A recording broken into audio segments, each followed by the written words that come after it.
Hello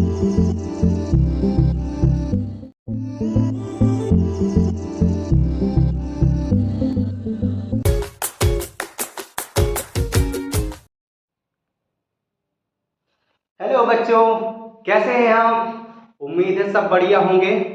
तो आज हम केमिकल बॉन्डिंग का थर्ड लेक्चर लेके आए हैं, जिसमें हम पढ़ेंगे जो है कि फजांस रूल क्या होता है, उसमें कितना कोवैलेंट कितना आयनिक होता है कोई भी कंपाउंड, ठीक है, इन सब के बारे में जानेंगे। और उससे पहले हम स्ट्रेंथ ऑफ बॉन्ड के बारे में जानेंगे।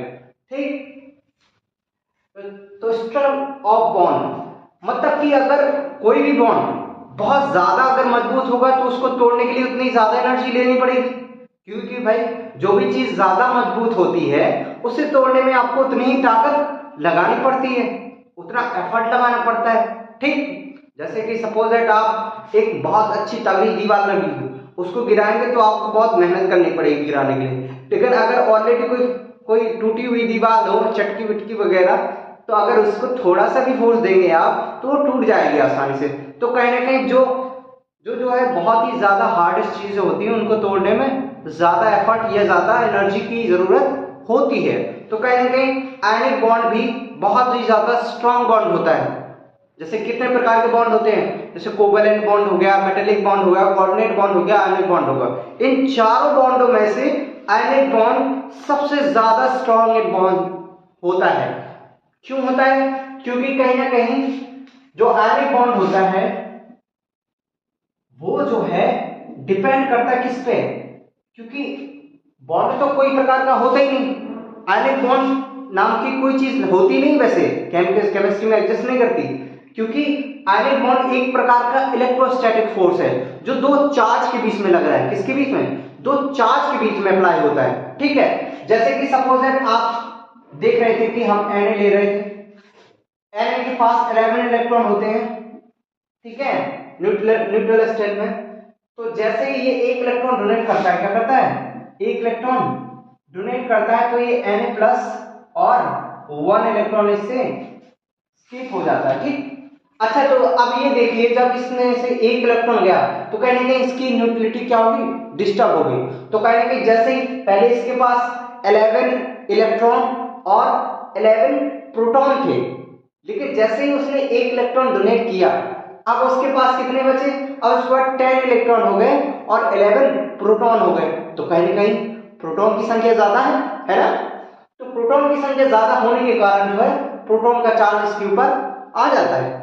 सिंपल सी बात। अच्छा, वैसे ही हमने Cl देखा था, Cl के पास इनिशियली जो है 17 इलेक्ट्रॉन या 17 इलेक्ट्रॉन और 17 प्रोटॉन होते हैं। ठीक है, इनिशियली जब ये न्यूट्रल कंडीशन में होता है तब इसके पास 17 इलेक्ट्रॉन और 17 प्रोटॉन होते हैं। लेकिन जैसे ये एक इलेक्ट्रॉन क्या करता है, गेन करता है, क्या करता है, गेन करता है। और गेन क्यों करता है? क्योंकि कहीं ना कहीं इसे स्टेबल कॉन्फ़िगरेशन की जरूरत होती है, क्योंकि हर एलिमेंट चाहता है कि हम क्या हो जाए, स्टेबल हो जाए।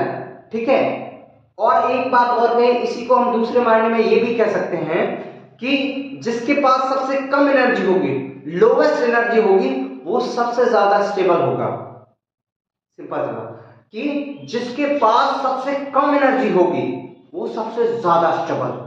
ठीक, जैसे कि आप लोग हैं, आप जैसे किसी दिन बिल्कुल बढ़िया एनर्जी से भरे हुए होंगे तो आप ज्यादा काम कर पाएंगे, और जब ऑलरेडी आप 10 किलोमीटर चल के आए होंगे, बहुत ज्यादा थके होंगे, फिर आपसे कहे कि भैया दिन भर काम करो, तो क्या कर पाएंगे? नहीं कर पाएंगे, क्योंकि उस समय आपकी एनर्जी बिल्कुल खत्म हो चुकी है, क्योंकि आप ऑलरेडी 10 किलोमीटर चल के आए हैं, आप पूरी एनर्जी खत्म कर चुके हो। तो आप कहेंगे कि भैया अब तो हमें लिटा दो, क्या कर दो, अब तो हमें लिटा दो, बस हम आराम करना चाहते हैं। तो कहेंगे कि उस समय आपकी एनर्जी सबसे लोवेस्ट है, और जिस समय लोवेस्ट एनर्जी होती है उस समय आप सबसे ज्यादा स्टेबल होते हैं, फिर कहीं जाना नहीं चाहते, फिर सोचते हैं कि बस एक बेड मिल जाए और बढ़िया एसी चला के बढ़िया हो सो जाए।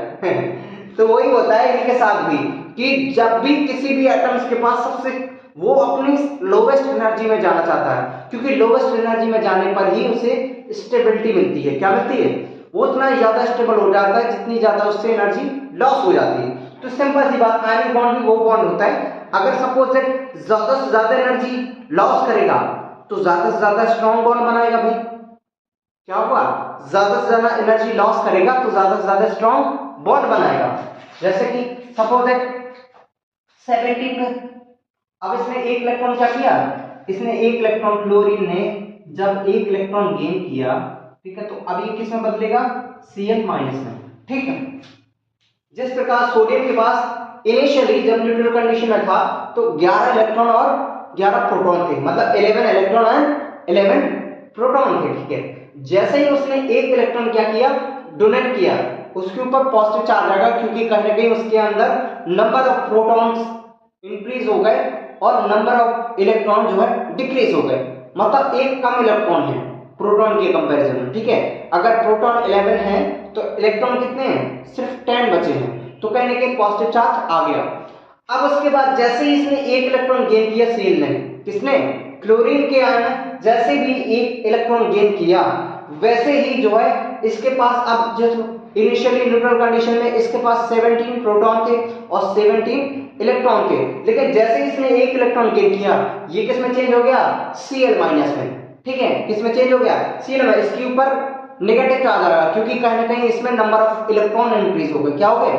नंबर ऑफ इलेक्ट्रॉन इंक्रीज होंगे, क्योंकि इलेक्ट्रॉन के ऊपर चार्ज क्या होता है? नेगेटिव होता है। प्रोटॉन के ऊपर चार्ज क्या होता है? पॉजिटिव होता है। तो कहने कि अगर जो है अगर प्रोटॉन ज्यादा होंगे तो चार्ज किसका आएगा? पॉजिटिव आएगा, और अगर इलेक्ट्रॉन ज्यादा होंगे तो चार्ज क्या आएगा? नेगेटिव आएगा। Good, very good. तो इसी प्रकार हम देखते हैं अब इसके पास चार्ज आ चुका है पॉजिटिव, अब इसके ऊपर चार्ज आ चुका है नेगेटिव। अब नेगेटिव चार्ज है और ये नेगेटिव चार्ज और ये पॉजिटिव चार्ज आपस में क्या करेंगे?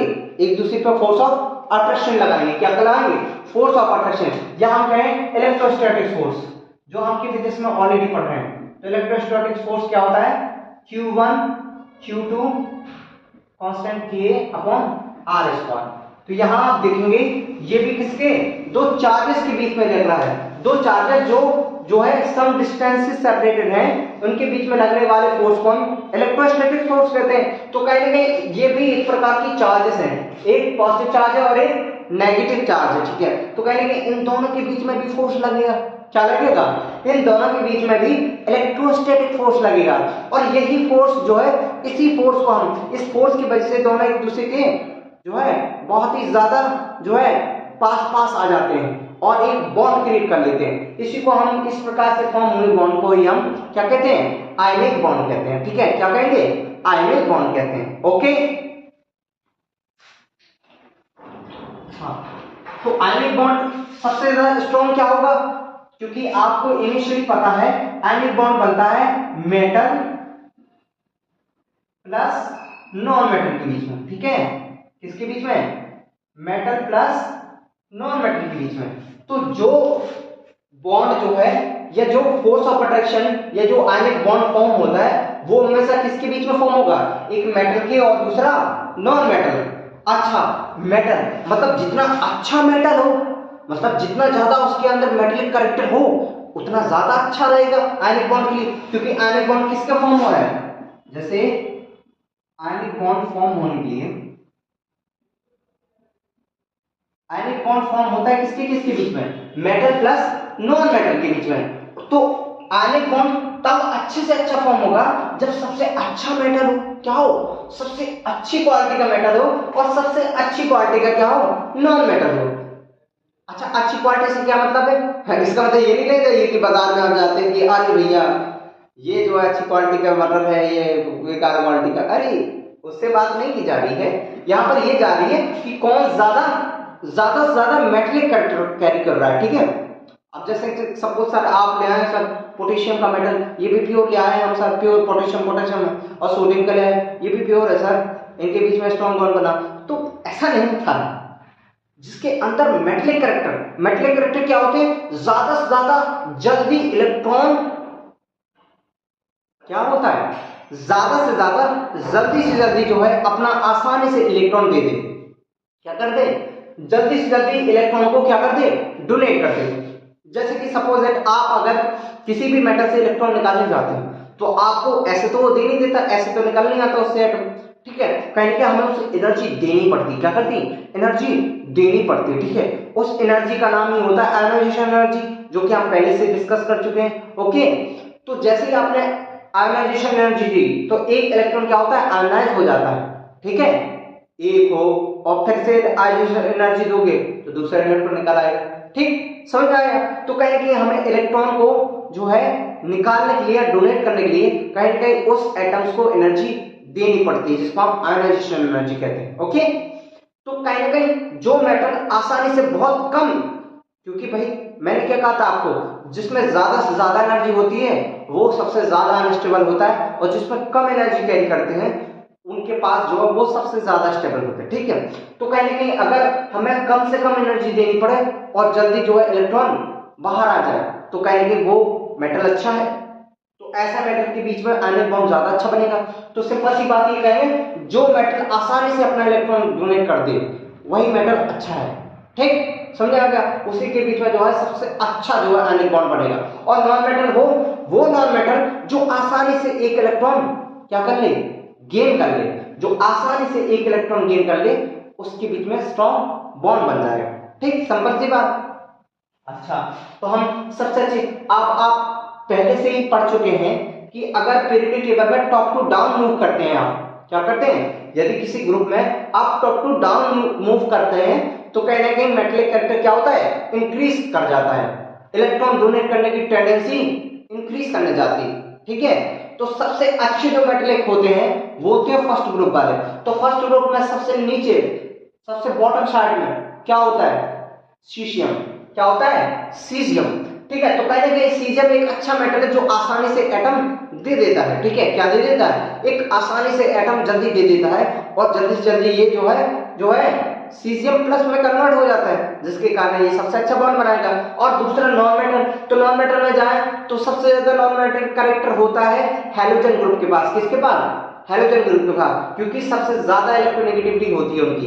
इलेक्ट्रोनेगेटिविटी मतलब क्या होती है कि जैसे इलेक्ट्रॉन को अट्रैक्ट करने की टेंडेंसी, क्या होती है, इलेक्ट्रॉन को अट्रैक्ट करने की टेंडेंसी। ठीक है, उसी को हम इलेक्ट्रोनेगेटिविटी कहते हैं। ठीक है, अच्छा, सबसे ज्यादा नॉन मेटल क्या होता है, नॉन मेटल की देखो left to right non metal क्या होता है, लेफ्ट टू राइट जाएंगे तो नॉन मेटल कैरेक्टर क्या होता है, इंक्रीज करता है। लेकिन अगर टॉप टू बॉटम जाएंगे तो नॉन मेटल कैरेक्टर डिक्रीज करता है। तो कहने की अगर हमें अच्छा, सबसे अच्छा स्ट्रॉन्ग जो नॉन मेटल लेना है तो कहने की ऊपरी से लेना पड़ेगा, क्योंकि नीचे तो नॉन मेटल कैरेक्टर डिक्रीज कर रहे हैं। तो हम क्या करेंगे, सबसे ऊपर, और सबसे अच्छा जो नॉन मेटल होते हैं वो होते हैं हैलोजन ग्रुप। अब हैलोजन ग्रुप में सबसे टॉप पे कौन आता है, फ्लोरीन। क्या आता है, फ्लोरीन। तो कहेंगे फ्लोरीन सबसे ज्यादा इलेक्ट्रोनेगेटिविटी होगा और वो सबसे अच्छा आयनिक बॉन्ड फॉर्म करेगा, क्योंकि उसको इलेक्ट्रॉन की अट्रैक्ट करने की टेंडेंसी सबसे ज्यादा होती है। ठीक है, इसलिए ओके, तो कहीं ना कहीं हम ये कहेंगे कि जो आयनिक बॉन्ड स्ट्रेंथ होती है वो डिपेंड करती है कि ऐसा मेटल जो बहुत आसानी से इलेक्ट्रॉन डोनेट कर दे और ऐसा नॉन मेटल जो बहुत आसानी से इलेक्ट्रॉन गेन कर ले, उनके बीच में सबसे स्ट्रॉन्ग आयनिक बॉन्ड बनता है। ठीक है, और चीजों पे भी डिपेंड करता है, जैसे कि अगर चार्ज ज्यादा हो, क्या हो, चार्ज ज्यादा हो तो भी स्ट्रॉन्ग बॉन्ड बनता है। क्या होता है, चार्ज ज्यादा हो। सपोज दैट आपके पास हो एक Na+ दिया जाए आपको और दूसरा दिया है Mg2+, तो कहीं ना कहीं इन दोनों के बीच में जो है क्या है, दोनों के बीच में चार्ज का डिफरेंस है। ठीक है, इसके ऊपर +1 है, इसके बाद +2 है, तो कहने के इसके ऊपर +2 है तो ये ज्यादा इलेक्ट्रॉन को, ज्यादा इलेक्ट्रॉन पे फोर्स लगाएगा, तो ज्यादा फोर्स मतलब ज्यादा स्ट्रॉन्ग आयनिक बॉन्ड। ठीक है ना, अरे भाई यहाँ पर जैसे तुम एक रस्सी को एक लोग खींच रहे हो तो इतना नहीं खींच पाओगे, लेकिन अगर तुम एक और तुम्हारा साथ दिया जाए उसी को खींचने के लिए तो कहने की ज्यादा आसानी से खींच सकोगे ना, है ना, क्योंकि भाई दो लोगों की ताकत दो लोग ही होते। शुरू में ही बचपन में हम लोग को पढ़ाया जाता है कि एकता में शक्ति होती, क्या होती है, एकता में शक्ति होती। एक साथ अगर सभी लोग काम करें कोई, तो कोई भी काम जो है बहुत आसानी से पूरा हो जाता है। समझ आ गया, ऐसे ही यहाँ है कि जानिए कहीं ना कहीं ये अकेला है, ये इतना फोर्स अप्लाई नहीं कर पाएगा, ये दो लोग हैं तो कहीं ना कहीं बहुत ज्यादा फोर्स अप्लाई कर सकते हैं। तो इसके कारण जो है Mg2+ सबसे स्ट्रॉन्ग बॉन्ड बनाएगा एज कंपेयर टू Na+ से। ठीक, ओके, वेरी गुड।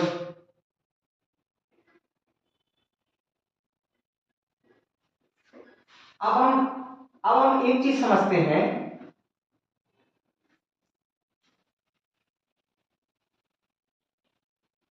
कि जैसे कि हम आजकल सुनते हैं कि आजकल की दुनिया में कुछ भी प्योर नहीं है, सब में मिलावट चल रहा है। क्या चल रहा है? सब में मिलावट चल रहा है। आप कुछ भी जाए मार्केट में खरीदने के लिए, मैं एक बार गया, मेरी मम्मी ने कहा थोड़ा देसी घी खरीद लाओ मार्केट से। अब मुझे तो पता नहीं था पहले, क्योंकि मैंने कभी देसी घी देखा नहीं, जैसा मैं देखता आया हूँ ऑलरेडी पहले जो घर में खाया हुआ है वैसे लिया, तो मैं कोई भी उठा लाया, मुझे पता ही नहीं था कि मिलावट जैसी चीज होती है उसमें डालडा भी मिलाया जाता है। ठीक है, तो मैं कोई भी घी उठा लाया, माँ ने जैसे खाया, और अगले दिन जब सभी लोगों ने खाया, क्या ये कैसा घी ले आए हो? हमने कहा जैसा मुझे देखा, जैसा शाही घी जैसा था, क्योंकि मैंने उसको फिजिकली पहचानता हूँ, उसकी क्वालिटी तो मैं जानता नहीं, क्योंकि भाई मैंने तो कभी देसी घी बनाया नहीं ना कि मैं अच्छे से जानूँ कि हाँ ये देसी घी है। ठीक है, तो मैं तो जैसा देखा वैसा उठा लाया। मेरी मम्मी ने कहा कि जो है इसमें तो डाटा मिक्स है। तो फिर मैं गया, उसके बाद फिर मैं दुकानदार के गया, दुकानदार ने कुछ नहीं मेरी सुनी। ठीक है, वो कह रहा मेरा घी तो इतना प्योर है, मेरा घी इतना प्योर है कि इस दुनिया में जो है गाय भैंस भी इतना प्योर घी नहीं देती होंगी। वो ऐसे कह तो कई बार लोग ऐसी ऐसी बातें कहते थे, जैसे कि दुकानदार के पास जाओ ना, तो आप कोई भी चीज खरीदो तो वो कहेगा अरे भैया इससे ज्यादा प्योर कहीं नहीं है, हम बिल्कुल शुद्ध चीज बोलते हैं, भले ही वो आधे से ज्यादा अशुद्ध चीज रखे हो, लेकिन उसके चेहरे पे देखो, उसकी बोली पे जाओ तो हमेशा यही करो अरे हमसे ज्यादा शुद्ध तो कोई बेचता ही नहीं है। तो उसी प्रकार जिस अच्छा है, ये मिलावट वाली बात मैंने आपसे इसलिए कही क्योंकि मैं कहना चाहता हूं कि जैसे आपने आयन कंपाउंड के बारे में पढ़ा, तो इस दुनिया में कोई भी ज्यादा 100% आयनिक कोई भी नहीं है। मेरे कहने का मतलब है जिसका बाजार में चीजों में मिलावट हो जाती है, उसी प्रकार केमिस्ट्री में भी मिलावट चलती है थोड़ी थोड़ा, है ना। तो उसी प्रकार मैं कहना चाहता हूं कि जैसे कोई भी आयनिक कंपाउंड देखे या कोवैलेंट कंपाउंड देखे, तो कहीं ना कहीं ना तो 100% कोई आयनिक है, ना ही 100% कोई कोवैलेंट है। कहीं ना कहीं जो आयनिक कंपाउंड में भी थोड़ा थोड़ा जो है कोवैलेंट कैरेक्टर पाया जाता है। ठीक है, तो कहीं ना कहीं जो है आयनिक बॉन्ड में भी जो है क्या कोवैलेंट कैरेक्टर पाया जाएगा। ठीक है, और ये लोग अच्छा हम ये परफेक्टली नहीं बता सकते कि कितना आयनिक है। हम जैसे कहें कि अब अच्छा इसमें आयनिक कंपाउंड है ये, मतलब इसमें 30% कोवैलेंट कैरेक्टर है या 20% या 10%, ऐसे कैलकुलेट करने का कोई मेथड है ही नहीं। ठीक है, हम केवल कंपेयर कर सकते हैं कि जैसे दो कंपाउंड ले आए जाए हमारे पास, दो आयनिक कंपाउंड है आपके पास, तो उसमें से आप ये बता सकते हैं हाँ इसके ऊपर जो है कम कोवैलेंट कैरेक्टर है, इसके पास ज्यादा है। बस कंपेयर कर सकते हैं हम एक दूसरे कि ये ज्यादा और ये कम है, बस इतना बता सकते हैं, एग्जैक्टली कैलकुलेट नहीं कर सकते। अच्छा, तो इसको जब हम पता करते हैं कि कौन ज्यादा और कौन कम आयनिक कैरेक्टर रखा है, उसको पता चलता है फजाल्स रूल के बारे में। किसके? फजाल्स रूल के थ्रू हमें ये पता चलता है कि कोई भी आयनिक कंपाउंड कितना आयनिक है और कितना कोवैलेंट कैरेक्टर रखा है। इसको क्या कहते हैं? फजाल्स रूल। ठीक, अच्छा फजाल्स रूल। अच्छा, फजाल्स रूल हमें ये बताएगा कि जो है कोई भी जो है कंपाउंड जो है आयनिक कंपाउंड उसमें कितना कोवैलेंट कैरेक्टर होता है। तो उन्होंने कहा कि जैसे सपोज दैट ये है Na+, ठीक है, कोई कैटायन है, ये Cl-, एक एनायन है। ठीक, अच्छा इसके पास क्या है? अच्छा इसके ऊपर प्लस चार्ज, तो कहीं ना कहीं इसके पास प्रोटॉन ज्यादा होंगे, पहले बताया था। कहीं ना कहीं इसके ऊपर माइनस चार्ज, इसके पास क्या इलेक्ट्रॉन ज्यादा होंगे। ठीक, हमने क्या कहा था, इलेक्ट्रोस्टैटिक फोर्स जो लगेगा इस ये पॉजिटिव जो होगा ये इसके इलेक्ट्रॉनों को अट्रैक्ट करेगा। अरे भाई फोर्स लगाएगा ना कि नेगेटिव और पॉजिटिव के बीच में कौन सा फोर्स लगता है? Electrostatic force. तो ये जो पॉजिटिव है ये इलेक्ट्रॉनों के ऊपर क्या लगेगा? फोर्स अप्लाई करेगा, है ना। कौन सा? इलेक्ट्रोस्टैटिक फोर्स, जिसकी वजह से ये क्या होगा, सपोज दैट ये ऐसा था Na+, ठीक है। अब उसके बाद जैसे इसने इसके इलेक्ट्रॉनों को खींचना स्टार्ट किया यहाँ यहाँ खींचना स्टार्ट किया, तो कहीं ना कहीं अगर कोई चीज खींचोगे, ठीक है, तो खींचेगी थोड़ा, तो क्या होता है देखो, प्रोटॉन का जो है मास बहुत ज्यादा होता है, भारी होता है, इलेक्ट्रॉन का मास बहुत हल्का होता है। तो कहीं ना कहीं अगर प्रोटॉन इनको खींचेगा तो क्या खींचेंगे नहीं, क्योंकि हल्की चीज होती है उसको खींचना आसान होता है। तो इस प्रकार से जैसे ही ये इसके ऊपर फोर्स लगाया तो ये जो है इलेक्ट्रॉन इसकी तरफ खींचने लगेंगे थोड़ा, तो इसका साइज जो है ऐसे थोड़ा डिफॉर्म हो जाता है। ठीक, पहले ये इलेक्ट्रॉन ऐसे बिखरे हुए थे, अब ये थोड़ा इससे खींचने लगे। ठीक है, क्या होने लगे, इस पॉजिटिव चार्ज की वजह से ये इलेक्ट्रॉन ऐसे खींचने लगे। ठीक, अच्छा खींचने लगे, जैसे ये इलेक्ट्रॉन थोड़ा पुल अप होंगे तो इस इलेक्ट्रॉन पुलिंग की वजह से जो है इसका शेप क्या हो जाएगा, डिफॉर्म हो जाएगा। क्या हो जाएगा, डिफॉर्म। देखो यहां पर कैसे शेप था, इसमें देखो सेकंड में ये इलेक्ट्रॉन खींचने लगे, जैसे ही इनको पुल किया गया तो ये इलेक्ट्रॉन थोड़ा किनारे पे आ गए और इनकी खिंचाव की वजह से इसका शेप क्या हो गया, थोड़ा डिफॉर्म हो गया। क्या हो गया, शेप जो है क्या हो जाएगा, डिफॉर्म हो जाएगा। अच्छा, इसी डिफॉर्म शेप को हम क्या कहते हैं, कोवेलेंट कैरेक्टर कहते हैं। क्या कहते हैं, कोवेलेंट कैरेक्टर। और ये किसकी वजह से हुआ है, पोलराइजेशन के कारण, जिसको हम पोलराइजेशन पावर कहते हैं। तो जिसके पास जितना ज्यादा पोलराइजेशन पावर होगा वो उतना जो है एनायन को डिफॉर्म कर पाएगा। ठीक है, पोलराइजेशन पावर मतलब ज्यादा खींचने की क्षमता।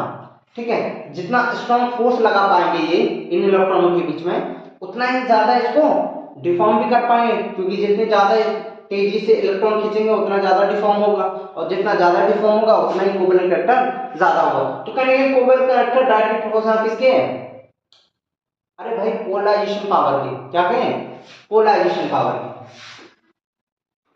जैसे मेरे कहने का मतलब ये है, सिंपल सी बात, जैसे ये पोलराइजेशन पावर पी भी, ठीक है, ये डायरेक्टली प्रोपोर्शनल होता है किसके, ये होता है जो है जितना पोलराइजेशन पावर जितना ज्यादा होगा कोवेलेंट कैरेक्टर भी उतना ज्यादा होगा, पहली बात।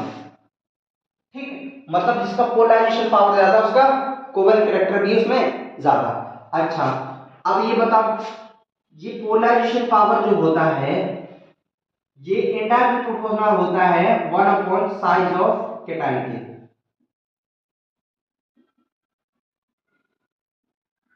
साइज ऑफ कैटायन के। अब ये क्या होता है, polarization power directly indirectly proportional होता है किसके, साइज ऑफ कैटायन के।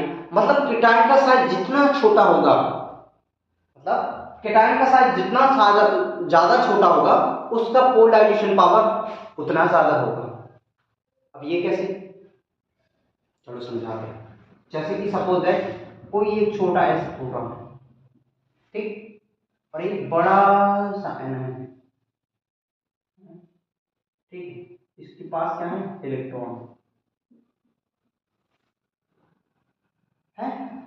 अच्छा एक बार बताओ, ये छोटा है, ठीक, तो कहीं ना कहीं इसका न्यूक्लियस जो है, अगर ये जितना छोटा है इसके इलेक्ट्रॉन उतना ही जो है इसके पास होंगे न्यूक्लियस के, और जितना इलेक्ट्रॉन इसके पास होंगे उतना ही ज्यादा जो है ये क्या करेंगे, ये जितना इसको पास हटेगा ये इसके इलेक्ट्रॉन के साथ रिपल्सिव फोर्स नहीं लगा पाएगा। क्या नहीं लगा पाएगा, रिपल्सिव फोर्स नहीं अप्लाई कर पाएगा, और जिसकी वजह से इफेक्टिव न्यूक्लियर चार्ज कहीं ना कहीं ज्यादा हो जाएगा। क्या हो जाएगा, इफेक्टिव न्यूक्लियर चार्ज ज्यादा हो जाएगा।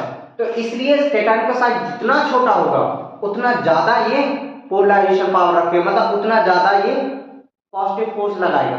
समझ आ गया कि जितना ज्यादा कैटायन छोटा उतना ही ज्यादा ये इलेक्ट्रॉन को अट्रैक्ट कर पाएगा, क्योंकि कहीं ना कहीं छोटा चार्ज या छोटा कैटायन होने की वजह से इसके जो इलेक्ट्रॉन है इस एटम के, ये इलेक्ट्रॉन इन इलेक्ट्रॉन के बीच में रिपल्सिव फोर्स बहुत कम अप्लाई कर पाएंगे, और जहां से रिपल्सिव फोर्स कम अप्लाई होगा तो मतलब जितना लगेगा ज्यादा से ज्यादा अट्रैक्टिव फोर्स लगेगा, और जितना ज्यादा अट्रैक्टिव फोर्स लगेगा उतना ही ज्यादा ये डिफॉर्म होगा, क्योंकि उतना ही ज्यादा इलेक्ट्रॉन को ये खींच पाएगा, पुल कर पाएगा। समझ में आ गया।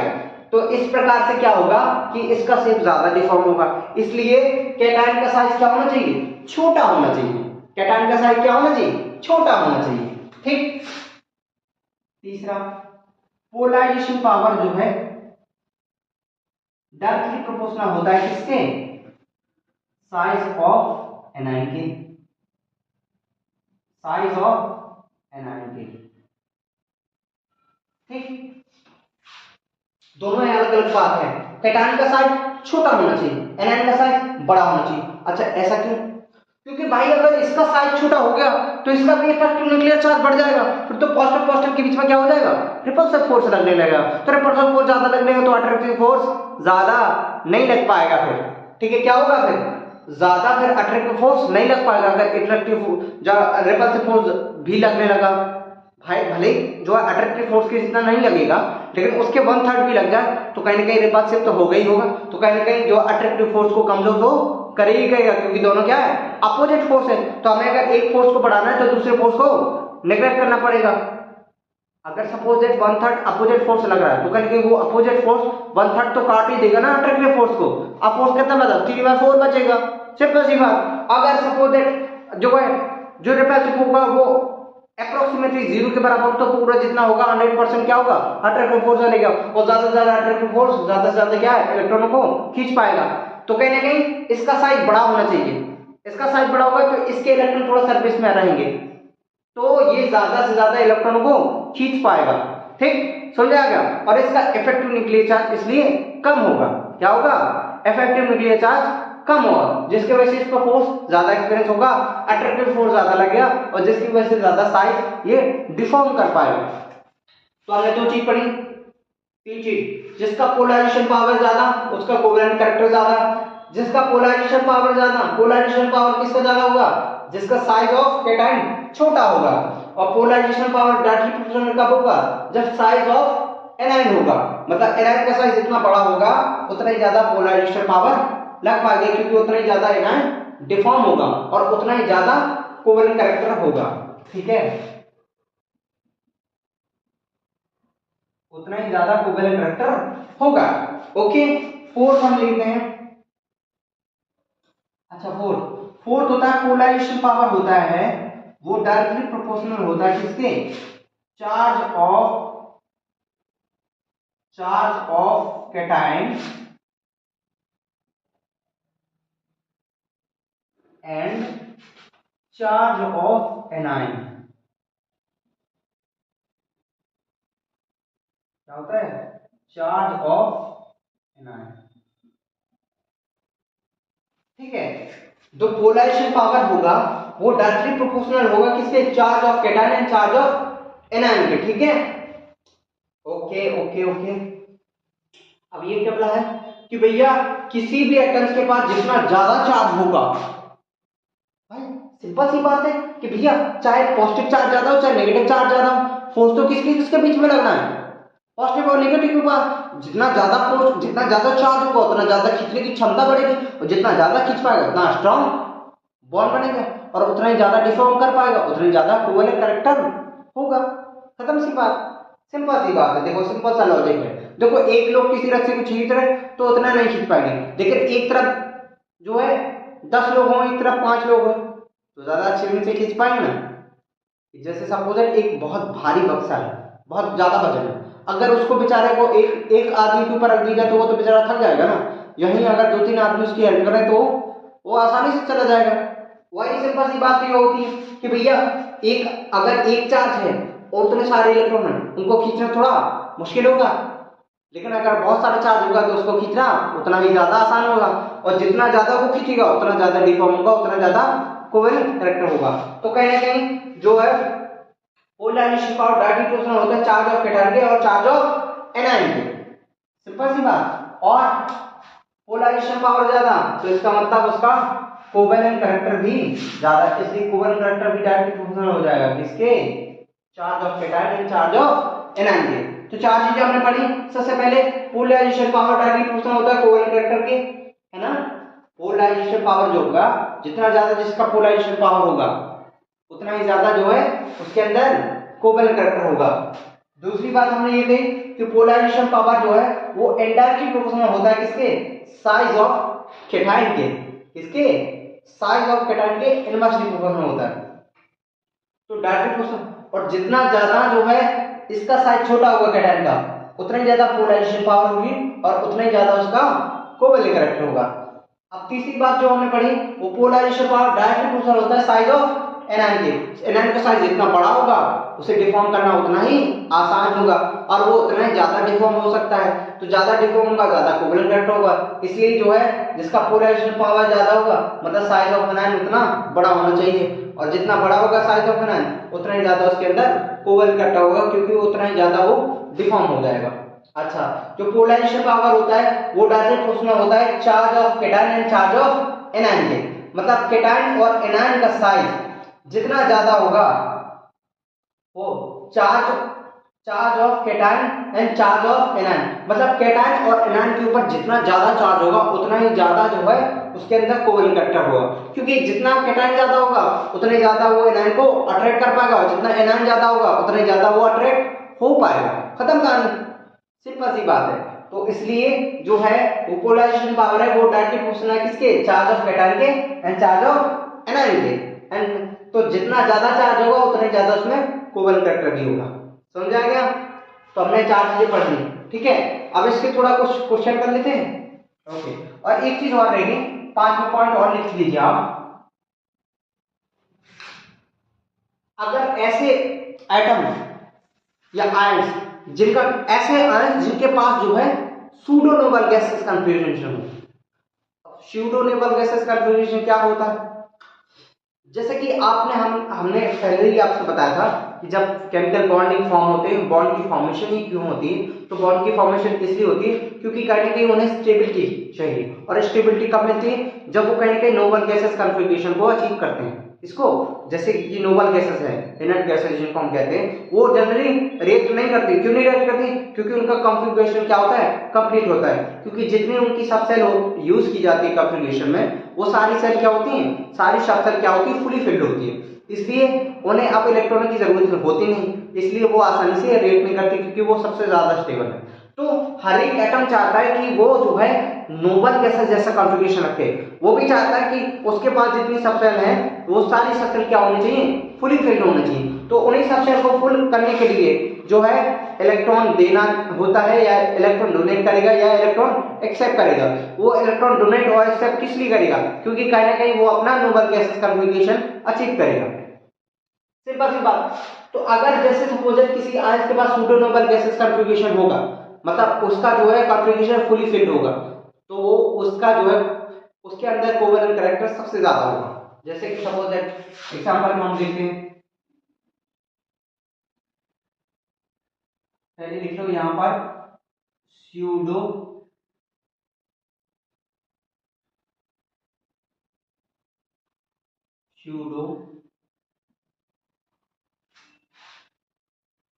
नोबल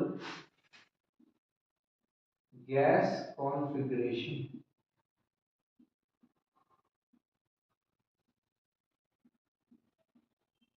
ठीक है, ठीक है। जिसके पास सूडो नोबल गैसेस कॉन्फ़िगरेशन ज्यादा होगा, मतलब जिसके पास, जिस आयंस के पास सूडो नोबल गैसेस कॉन्फ़िगरेशन होगा, उसका पोलराइजेशन पावर सबसे ज्यादा होगा, उसको उसके अंदर कोवलेंट करेक्टर भी सबसे ज्यादा होगा। जैसे कि एग्जांपल में देखते हैं हम, एग्जांपल से ज्यादा चीजें समझ में आती हैं। समझ आ गया? ठीक है। अच्छा, तो एग्जांपल देखते हैं हम। जैसे कि एग्जांपल में हमने देख लिया Cu+। अच्छा, नॉर्मली कॉपर का एटॉमिक नंबर क्या होता है? Z बराबर होता है 29। अगर इससे एक इलेक्ट्रॉन निकाल लिया तो कितने इलेक्ट्रॉन बचेंगे? 28 इलेक्ट्रॉन। फिर करो 28 इलेक्ट्रॉन। इसका कॉन्फ़िगरेशन बना 1s2 2s2 2p6 3s2 3p6। ठीक है, कितने हो गए? 4 10 12 18, और फिर हो जाएगा 3d10 है ना, 4s0 हो जाएगा। तो कहने के जो इलेक्ट्रॉन निकलेगा वो कहीं की बाहरी सेल से निकलता है, तो इसका एक इलेक्ट्रॉन आता है। यहाँ पर 29 होता तो इस पे एक इलेक्ट्रॉन आता, और जैसे यहाँ पे इसने एक इलेक्ट्रॉन डोनेट किया तो किस सब सेल से डोनेट करेगा? जो सेल सबसे बाहरी सेल होती है, ठीक है, जो सबसे बाहरी सेल होती है, इलेक्ट्रॉन वहीं से जो है निकलता है सबसे पहले। ठीक है, तो यहाँ से एक इलेक्ट्रॉन निकल गया। अब उसके बाद ये देखो फुली फिल्ड हो गई, ये डी सब सेल है, ये भी फुली फिल्ड है, ये पी सब सेल है, ये भी फुली फिल्ड है। मतलब जितनी सब सेल है इसकी कॉन्फ़िगरेशन में सारी क्या है? फुली फिल्ड हो गई है। तो कहने के इसने क्या कर लिया है? Pseudo noble gases configuration achieve कर लिया। तो कहने के जिनके पास सूडो नोबल गैसेस कॉन्फ़िगरेशन होगा वो जो है सबसे ज्यादा कोवलेंट करेक्टर रखेगा। ठीक, ओके, समझ में आ गया। ऐसे ही और एक एग्जांपल देखें, एक और एग्जांपल मैं बताता हूं। इसी के जस्ट नीचे आता है Ag+। अच्छा, Ag+, ठीक है, इसका भी कॉन्फ़िगरेशन सूडो नोवेल, और दूसरा Au+। तो ये जब जहां दिख जाए तो समझ लो इनके पास सूडो नोवेल गैसेस कॉन्फ़िगरेशन होगा, और ये जो है सबसे ज्यादा कोवलेंट करेक्टर रखेंगे। देखो सारे के पास देखो, हम सारे आपको दिखाई दे रहे हैं, ठीक है। ऐसे इनको देखोगे तो समझ जाओगे कि जैसे ही आपको ये आयंस दिख जाए तो समझ लेना कि इनका कोवलेंट करेक्टर सबसे ज्यादा हाई है। जैसे Cu+ हो गया, ठीक है, Ag+ हो गया, ठीक है, और Au+ हो गया, ठीक है। दूसरा अगर Zn2+ हो गया, ठीक है, Cd2+ हो गया, ठीक है, Hg2+ हो गया। अच्छा, ये ऐसे 6 आयंस है, अगर ये दिख जाए तो ये जो है सूडो नोबल गैसेस कैरी करते हैं, तो कहीं ना कहीं इनका जो है इनमें कोवलेंट करेक्टर सबसे ज्यादा पाया जाएगा। समझे, इसमें कोवलेंट करेक्टर सबसे ज्यादा पाया जाएगा। अच्छा, हम फजाल सूत्र की सारी चीजें देख चुके हैं, अब थोड़ा क्वेश्चन कर लेते हैं किसके बेसिस पे कैसे क्वेश्चन बनते हैं। और थोड़ा कोवलेंट करेक्टर की भी मैं बता दूं कि अगर कोवलेंट करेक्टर ज्यादा होगा उसका बॉइलिंग पॉइंट उतना ही कम होगा, BP boiling point and melting point उतना ही कम होगा। मतलब जिसके अंदर ज्यादा मेल्टिंग करेक्टर जितना ज्यादा जो कोवलेंट करेक्टर होगा उतना ही ज्यादा उसका boiling point and melting point उतना ही कम होगा, ठीक है। जिसके अंदर जिस अन्य कंपाउंड के अंदर कोवलेंट करेक्टर जितना ज्यादा होगा उसका बॉइलिंग एंड मेल्टिंग पॉइंट उतना ही ज्यादा कम होगा। समझ आ गया, गुड, ठीक है। और दूसरी बात, जिसके अंदर कोवलेंट करेक्टर ज्यादा उसके अंदर कलर एंड पार्टिकल नेचर सबसे ज्यादा होगा, मतलब वो सबसे ज्यादा कलर देंगे, ठीक है।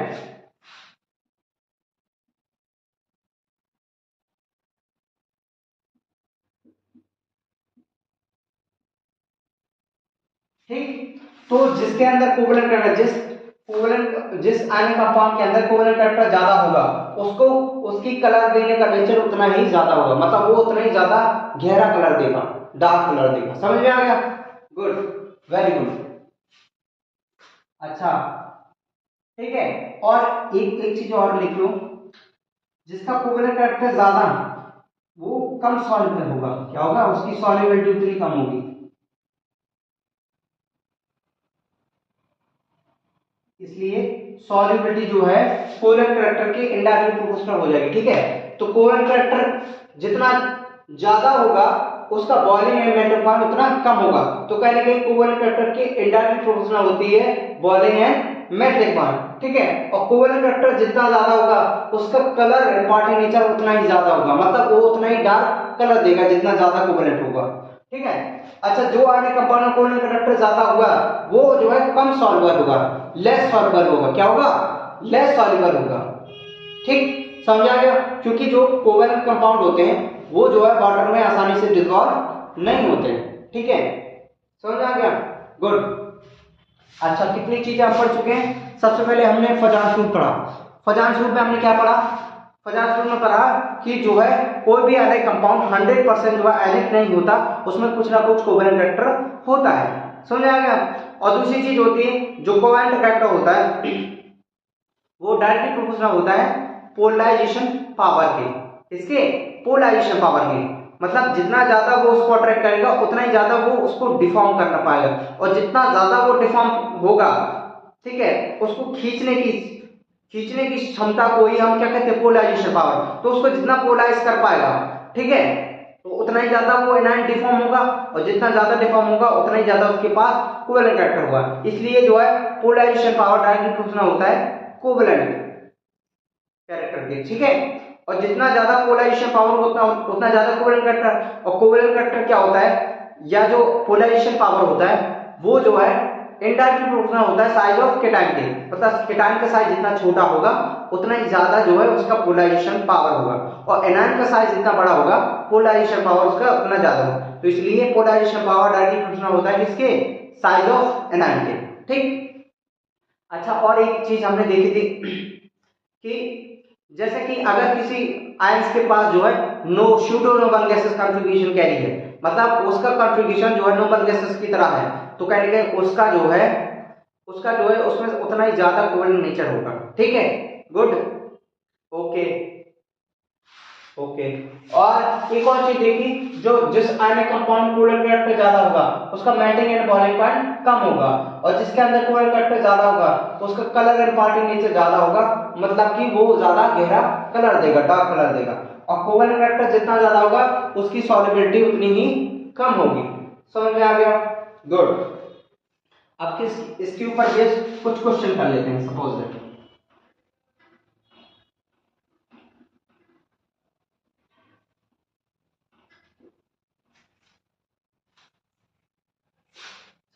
आपसे पूछा है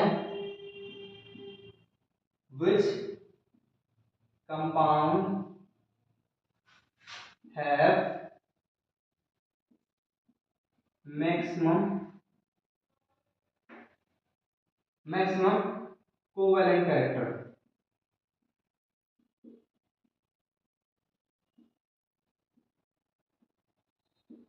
ठीक, ये क्वेश्चन आपसे पूछा गया है और ऑप्शन दिया गया है, ए में दिया गया है NaCl, ठीक है, बी में दिया गया है KCl, सी में दिया गया है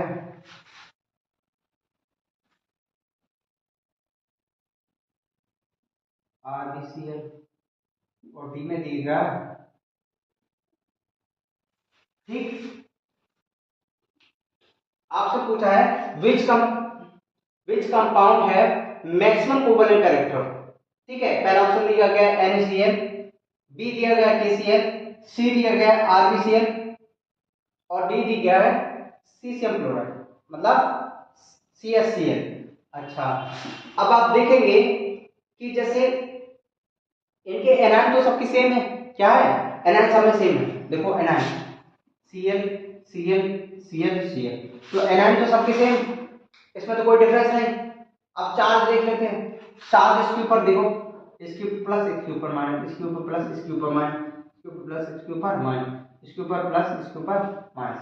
अच्छा, चार्ज भी दोनों के साथ में, केटायन का चार्ज भी सेम, एनायन का चार्ज भी सेम सब में। ठीक है, अब देख लेते हैं एनायन का साइज, एनायन तो सब सेम है तो साइज तो सेम होगा ही होगा।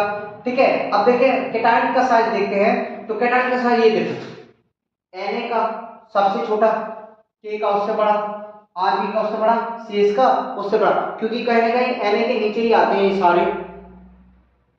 ये सारे जो है केटायन जो है सब Na के नीचे आते हैं, तो कहने के नंबर ऑफ सेल बढ़ेगी तो साइज भी बढ़ेगा। तो कहीं ना कहीं सबसे छोटा साइज किसका होगा, सोडियम का, और सबसे उससे बड़ा होगा पोटेशियम का, उससे बड़ा होगा रुबिडियम का, और उससे बड़ा होगा सीशियम का। ठीक है, तो कहने के जिसका साइज हमने पढ़ा था फजांश रूप में कि जो कोवलेंट कैरेक्टर जो है इनडायरेक्टली प्रोपोर्शनल होता है साइज ऑफ केटायन के, तो केटायन का साइज जितना छोटा उतना ज्यादा कोवलेंट कैरेक्टर, तो सबसे ज्यादा कोवलेंट कैरेक्टर किसके ऊपर होगा, इसके ऊपर। ठीक, गुड, कर लेंगे आप क्वेश्चन। ओके, एक आध और क्वेश्चन कर लेते हैं जैसे, ठीक है। अच्छा,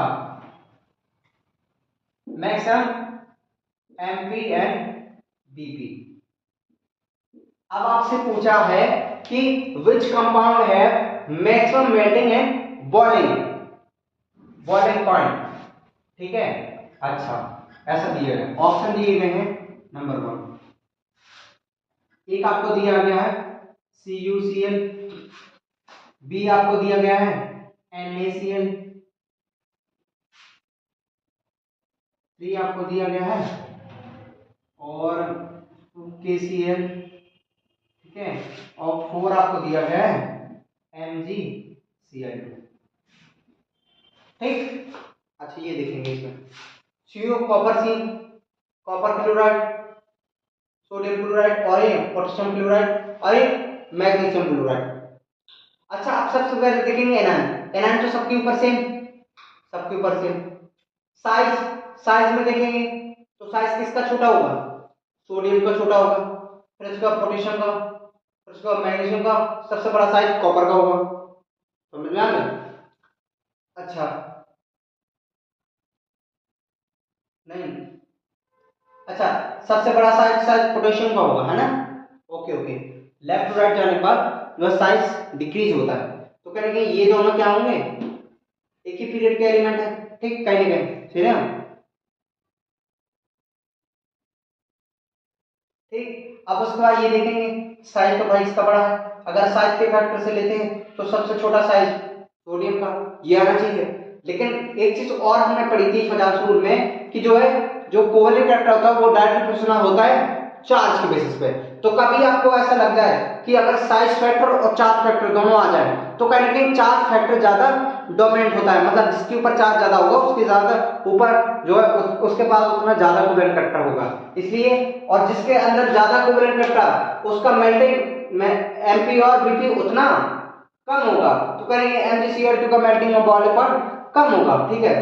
उसके बाद हम देखें NaCl का भी कम होगा, तो यहां पर आंसर हो जाएगा KCl। क्या हो जाएगा? KCl। ठीक, गुड, ओके।